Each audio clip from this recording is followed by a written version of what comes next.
నర్సాపూర్ అంటే హైదరాబాద్కి చాలా దగ్గరగానే ఉంటుంది, హైదరాబాద్కి సిటీకి చాలా దగ్గరగా ఉంటుంది నర్సాపూర్ని. నర్సాపూర్ కాన్స్టిట్యూషన్కి ఎక్కువగా తండాలు ఉంటాయన్నమాట. ఈ తాండాలో గిరిజనులు ఎక్కువగా ఉంటారట. అంటే ఈ తాండాలను అంతా కూడా అభివృద్ధి చేయడంలో పెద్దగా దృష్టి సారించడం, పెద్దగా అభివృద్ధి జరగలేదు. ఈ నర్సాపూర్ని అభివృద్ధి చేసి ఉండింటే చాలా అద్భుతమైన సిటీలా కనిపించేది. సిటీ దగ్గర ఉంది కాబట్టి సిటీ వాతావరణం అంతా కనిపించేది. అయితే ఆ విధంగా అభివృద్ధి కాలేదు అంటున్నారు. ఫర్ ఎగ్జాంపుల్ మనం ఒకసారి ఆలోచన చేసుకుంటే 99 ఎలక్షన్స్కి 2014 ఎలక్షన్స్కి కనుక మనం చూసుకున్నట్టయితే ప్రతి గ్రామానికి బీటీ రోడ్ వేయడం జరిగింది. నేను గెలిచినప్పుడు ఒక గ్రామానికి కూడా ఒక బీటీ రోడ్ లేదు, ఒక తాండాకు కూడా కనీసం మట్టి రోడ్ లేదు, ఒక తాండాకి స్కూల్ లేదు, కరెంట్ లేదు, వాటర్ ట్యాంక్ లేదు, మినీ అంగన్వాడీ సెంటర్స్ కూడా లేవు. సో తాండాల్లో ఉన్నటువంటి పిల్లల అమ్మకాలు బాగా జరుగుతున్నాయని మినీ అంగన్వాడీ సెంటర్స్ని ఏర్పాటు చేసింది కూడా నేనే. తర్వాత మళ్ళీ తాండాస్కి రోడ్స్ వేయించడం జరిగింది. అంటే బీటీ రోడ్స్ పర్ఫెక్ట్గా పక్కా బీటీ రోడ్స్ అన్ని గ్రామాలకు వేయించలేకపోయినా మన మెట్లింగ్ రోడ్స్ వేయించడం జరిగింది. ప్రతి తాండాకి పిల్లలున్నా లేకుండా స్కూల్ కట్టించడం జరిగింది. ఈరోజు వాటర్ ట్యాంక్స్ ఇవ్వడం జరిగింది, బోర్ మోటార్స్ ఇవ్వడం జరిగింది, మంజీరా పైప్ లైన్ వేయించడం జరిగింది.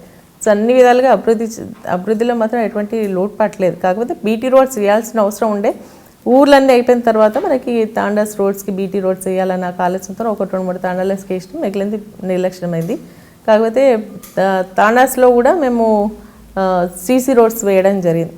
పర్సంటేజ్ ఉంటుంది, ఒక 1 crore మనము సీసీ రోడ్స్ వేస్తున్నామంటే దాంట్లో ఖచ్చితంగా 15% 9% ఎస్సీస్కి ఇవ్వాల్సినటువంటి అవసరం ఉంది. అట్లా ఇచ్చినాం, కానీ ఎక్కడ కూడా నిర్లక్ష్యం చేసినటువంటి పరిస్థితి లేదు. నియోజకవర్గాన్ని చూసుకున్నట్టయితే ఈరోజు ఒక ఎడ్యుకేషనల్ హబ్గా తయారు చేయడం జరిగింది. ఒక్క మండల్కి కూడా ఒక ఇంటర్ కాలేజ్ లేదు, ఇంటర్ కాలేజ్ ఇవ్వడం జరిగింది, డిగ్రీ కాలేజ్ తేవడం జరిగింది, పాలిటెక్నిక్ కాలేజ్ తేవడం జరిగింది, పిహెచ్డి ఇది కూడా తీసుకొని రావడం, పిహెచ్డి కాలేజ్ తీసుకొని రావడం జరిగింది, పీజీ కాలేజ్ తీసుకొని రావడం జరిగింది. తర్వాత కస్తూర్బా గాంధీ బాలికల విద్యాలయం తీసుకొని రావడం జరిగింది, బీసీ గర్ల్స్ రెసిడెన్షియల్ స్కూల్ తీసుకొని రావడం జరిగింది, మన మత్స్యకారులకు రెసిడెన్షియల్ స్కూల్ తీసుకొని రావడం జరిగింది, ఎస్సీస్కి గర్ల్స్కి స్కూల్ తీసుకొని రావడం జరిగింది, డిజేబుల్ వాళ్ళకి ఒక హాస్టల్ తయారు చేయడం ఉన్నారు. అంటే జిల్లా భారీగా ఎక్కువ ఉన్నారు, మా దగ్గర కొంచెం తక్కువ ఉన్నా. ఏంటంటే జిల్లాకి 3rd రెసిడెన్షియల్ స్కూల్ ఇస్తే రాజశేఖర రెడ్డి గారు మా నియోజకవర్గానికి ఇవ్వడం జరిగింది. జనరల్గా పాపులేషన్ వైజ్ ఉంటుంది కదా, ఎట్లయినా ప్రతి విలేజ్లో కొద్దిగా గొప్ప ఉంటుంది. సో ఆ విధంగా ముదిరాజ్లో ప్లస్ ఫిషర్మెన్స్ చాలామంది ఉన్నారు. సో అట్లా ఇవన్నీ ఒక ఎడ్యుకేషనల్ హబ్ తయారు చేయడం, రైతులకు సంబంధించి ఒక ట్రాన్స్ఫార్మర్ ఇవ్వాలంటే నానా ఇబ్బందులు పడేటువంటి పరిస్థితి ఉంటుండే. ట్రాన్స్ఫార్మర్స్ లేక సబ్స్టేషన్స్ లేక ఇబ్బంది పడితే మరి 132 kV సబ్స్టేషన్స్ 2 తీసుకొని రావడం జరిగింది, 400 kV ఇప్పుడు ఇంకా వర్క్ జరుగుతాం 1000 crores తీసుకొని రావడం జరిగింది. ప్రతి 2 లేదంటే 3 గ్రామాలకు ఒక సబ్స్టేషన్ తీసుకొని రావడం జరిగింది.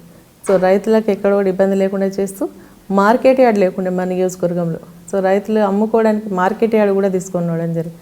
సో అభివృద్ధిలో మాత్రం ఎంత సాయశక్తిలా కృషి చేసి ఎక్కడ ఏ నిధులు ఉన్నా కూడా పట్టుకొని రావడానికి అయితే ప్రయత్నం చేసినాం. కానీ హైదరాబాద్కి దగ్గర ఉన్న మాది ఒక నిర్లక్ష్యం చేసినటువంటి నియోజకవర్గం అది. అంటే నేను అని కాదు, ఫస్ట్ నుంచి సిపిఐ మెంటాలిటీ ఎట్లుంటుంది అంటే మాటలు మాట్లాడితే కానీ, కాకపోతే ఏంటంటే కొంచెం అభివృద్ధిలో వెనుకబాటే ఉండేది, చేతల్లో లేకుండే అప్పుడు మా నియోజకవర్గం. సో అందుకని ప్రతి విలేజ్కి అవన్నీ చేస్తూ రావడం వల్లే ప్రజల్లో అంత అభిమానం వచ్చింది. 2014 ఎలక్షన్ మొన్న జరిగినటువంటి ఎన్నికల్లో కూడా కేవలం అదే ఏంటంటే రిజర్వేషన్స్ ఇస్తామని, డబుల్ బెడ్రూమ్ ఇల్లు ఇస్తామని, ఇంటికి ఒక ఉద్యోగం ఇస్తామని, 3 acres భూమి ఇస్తామని, ఇవన్నీ చెప్పడంతో రైతుకు రుణమాఫీ చేస్తామని, ఇవన్నీ కాంగ్రెస్ పార్టీ చెప్పలేకపోయినాం మేము. కాబట్టి ఏంటంటే ఒక్కసారి వాళ్ళ కేసు చూస్తానులే, ఇవన్నీ వస్తాయి కదా అని ఒక ఆలోచన ప్రజల్లో న్యాచురల్ కదా, అవి ఏదైనా వస్తున్నప్పుడు మీరు చూస్తుంది ఇప్పుడు ఐ డ్రీమ్ మీడియా.